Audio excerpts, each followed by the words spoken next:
Okay, so 1865 Part 2 with the focus on the assassination of an American president. I'm going to start with the words sic semper tyrannis, thus always to tyrants. If you are familiar with this phrase, you may know that Brutus, who assassinated Caesar, said this as well right after he assassinated Caesar. This is what Booth would say right after he assassinated Lincoln. And coincidentally, I guess, Booth's father was named Brutus. Now, what did he mean by this? The South shall be avenged.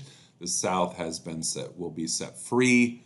And again, a little bit of lost cause sentiment there. Now, John Wilkes Booth hated Lincoln. He blamed him not simply for the demise of the South or the Confederacy, but for the new order of the nation, which would destroy Southern culture. He considered him a tyrant based on a variety of things: his suspension of the writ of habeas corpus, his shutting down of newspapers which challenged him and thus denying free press, his silencing of any critics. Now, Lincoln had seen Booth act before and actually was a big fan of Booth, which is rather ironic, of course. Saw him in one of his more notable performances in a play called Marble Heart in November of 1863 at Ford Theater. Lincoln was so enamored of Booth, he invited him for a personal meeting at the White House. Booth declined. Notable was that, and again, Booth hated Lincoln from the beginning, just as many Southerners did, even though Lincoln promised not to interfere with slavery as it stood. They hated Lincoln because they saw him as not only getting rid of slavery, but getting rid of their social and cultural order by doing so. This was their fear. So even in 1863, the war is still raging. He hates Lincoln, and he's not going to go to the White House to meet with Lincoln.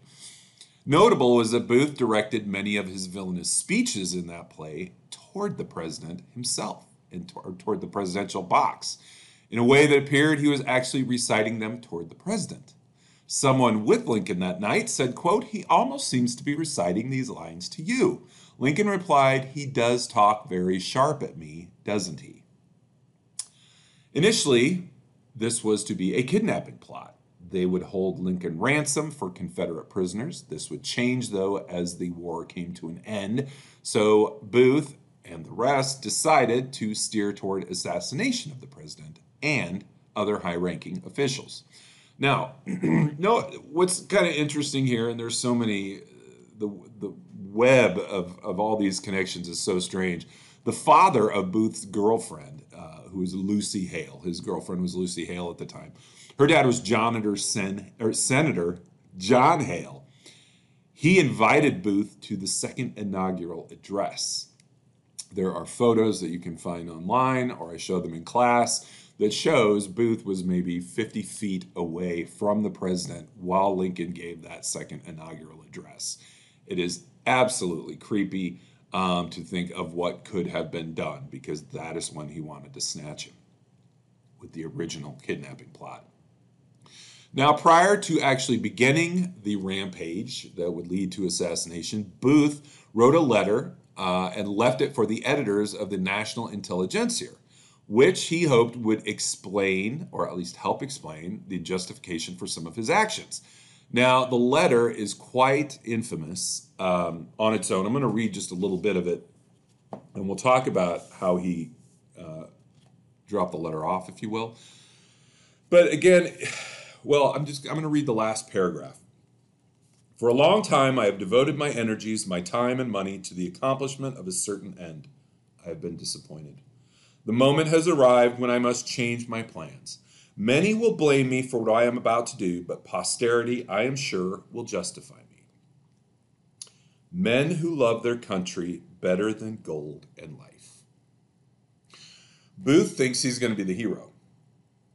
Not just immediately in the South, but throughout American history. People are going to recognize he was the hero. Lincoln was a tyrant, needed to get rid of him. Nobody thought it was a good idea at the time. Booth thought ahead. He was ahead of everybody. But it's the last line that I find quite interesting as well. "Men who love their country better than gold and life." Now, for Oswald, this was, or for Oswald, for Booth, this was not about any type of personal gain. He was doing what he thought was best for his country. He also sent a message to Andrew Johnson, the vice president at the time. Don't mean to disturb you, but are you home?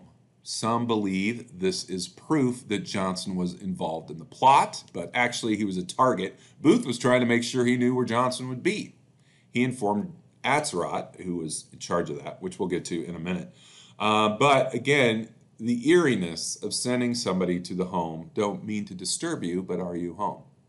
So the conspiracy, what was going to happen? Booth and a group of colleagues conspired to cut off the head of the Union government, or cut off the head of the snake, as they considered it, in hopes that this would spur the Confederacy back to action, or at least lead the Union into chaos and allow for non-Lincolnites to come into power and take advantage.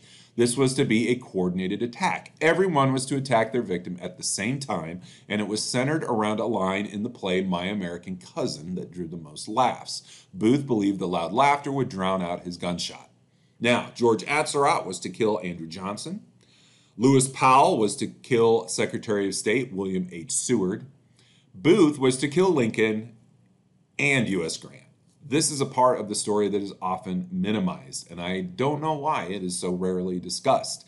But this is key because Booth recognized how important Grant was to the war effort, to the psychology of the Union, and theoretically what would become the peace effort. Now again, if he is trying to get the Confederacy to re-engage in the war, what better thing to do? Not only kill the president, but kill the the guy who's in charge, the head general, who is U.S. Grant, who has led the Union to victory. So it is key to Booth to get both of them.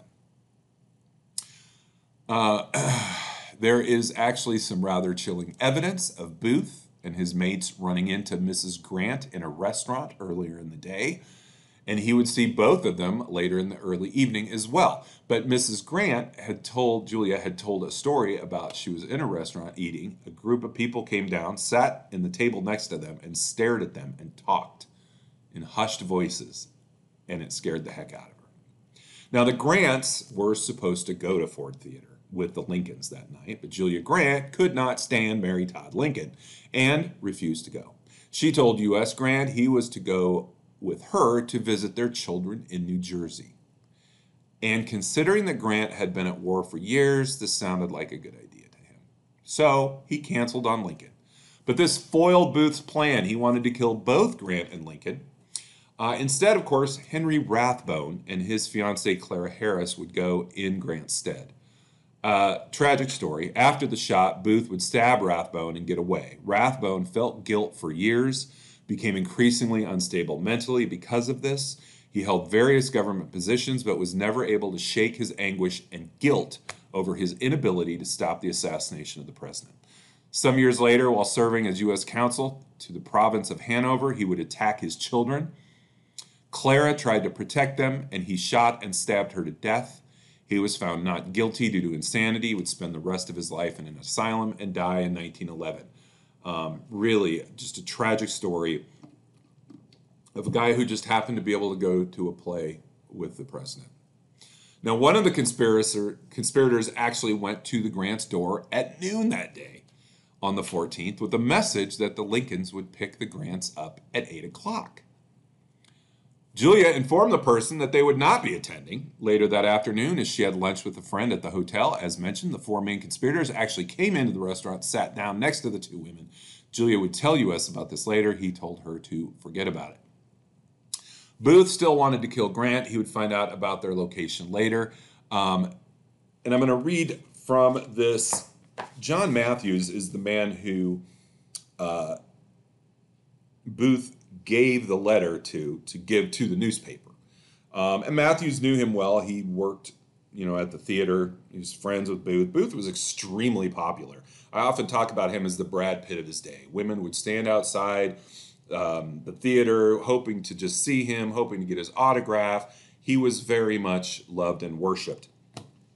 A little bit from Matthews here.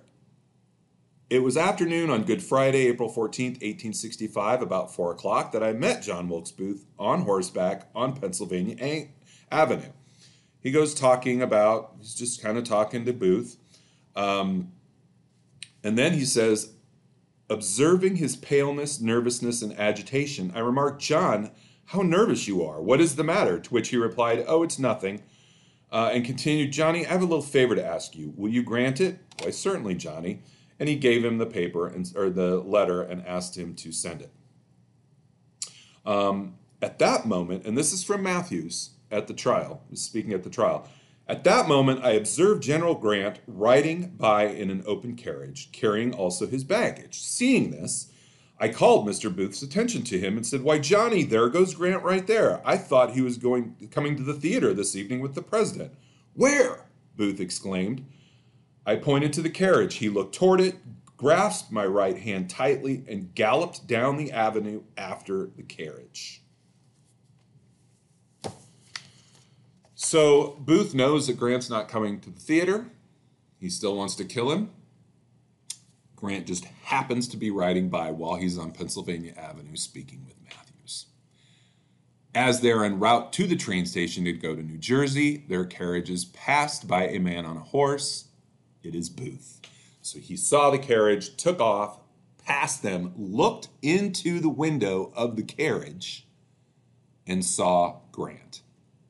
He rode past the carriage, turned around, came right up next to it, placing himself no more than a few feet from Grant, and this is according to Julia's diary.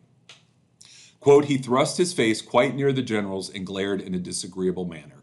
I noticed the general draw back as the man returned and came so close. Wow. I mean, say what you want about Booth.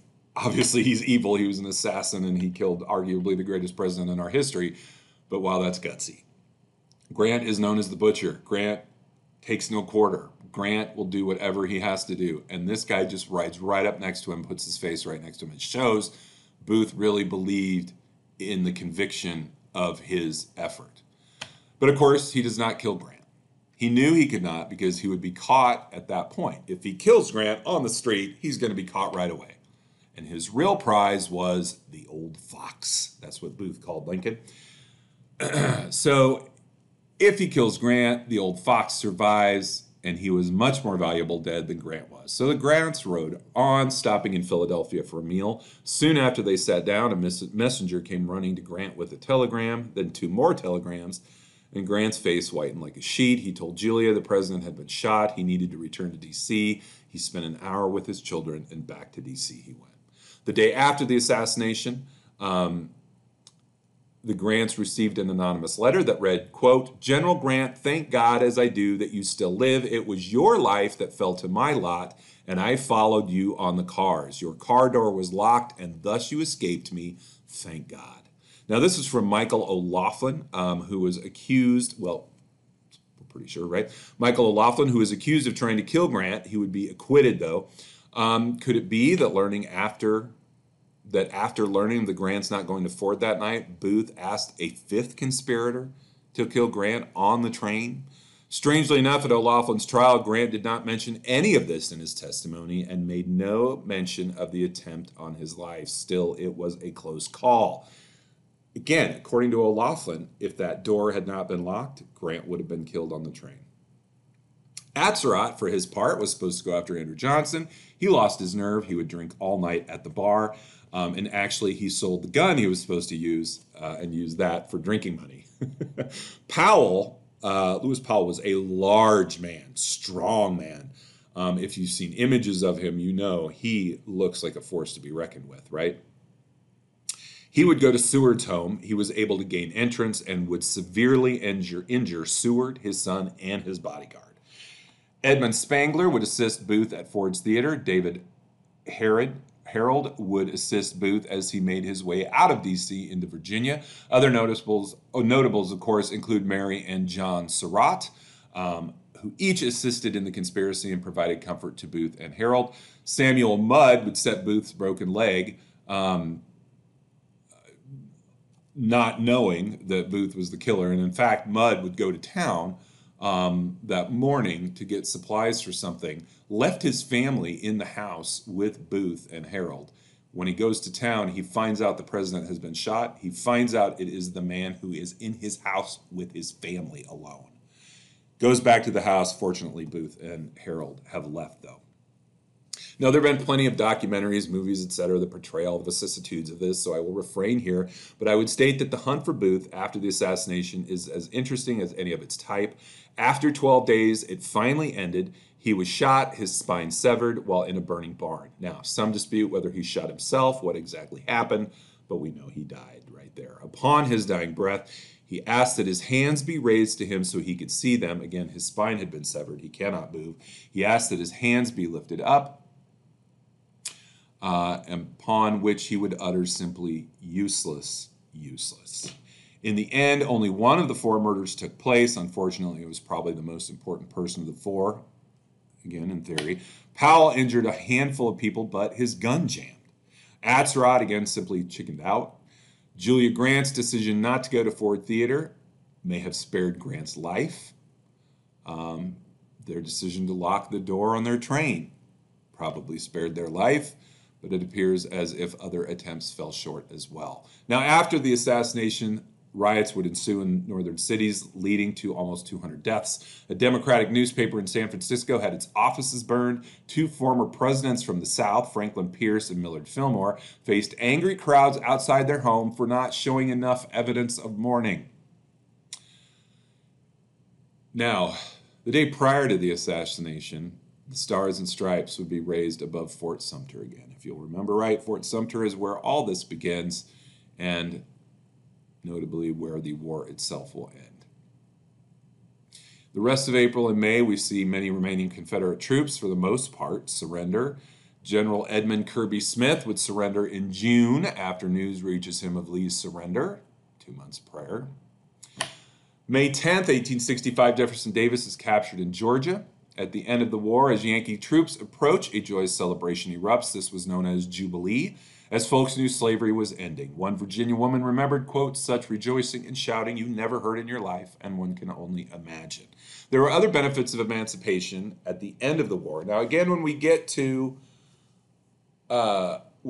Reconstruction, there are a lot of questions, a lot of issues that are being dealt with. But at least this emancipation at this point, even before the 13th Amendment, will offer significant benefits for the African American communities.